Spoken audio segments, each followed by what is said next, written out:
స్తోత్రం తండ్రి ప్రభువా. అయా స్తోత్రం. ఆటోలతోలే బిడ్డలను ఆశ్రయించయా, అలా రాకట్ల పోకట్ల తోడుగా ఉండు తండ్రి. అలాగే ప్రభా కార్లు దోలే బిడ్డలను ఆశ్రయించయా, అలాగే టాటర్ దోలే బిడ్డలను ఆశ్రయించయా, అయా బండ్లు దోలే బిడ్డలను ఆశ్రయించయా, విమానం రైళ్ళు అయా రైలు దోలే బిడ్డలను ఆశ్రయించయా.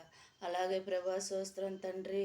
అయా విమానములు తండ్రి, బస్సులు ప్రభువా, అలాగే ప్రభా స్తోత్రం తండ్రి, బైకులు సోటర్లు అన్నిట్లలో తోడుగా ఉండు తండ్రి. రాకట్లో పోకట్లో తోడుగా తండ్రి. ఎక్కడ బిడ్డలు నశించటం నీకు ఇష్టం ఉండదు ప్రభా. అయా అలాగే ప్రభా ఎక్కడ ఏ యాక్సిడెంట్లు కాకుండా భద్రపరచుటకు నీ కృప దయచేయమని అడుగుతున్నాను ప్రభా. వాళ్ళ రాకట్లో పోకట్లో తోడుగా ఉండమని, అయా పరిశుద్ధాత్మతో నీ అభిషేకంతో వాళ్ళందరిని ఆశ్రయించుటకు నీ కృప దయచేయమని, యేసయ్య నా చిన్న ప్రార్థన ఆలకించమని యేసు నామములో అడుగుతున్నాను తండ్రి. ఆమేన్, ఆమేన్, ఆమేన్, ఆమేన్, ఆమేన్.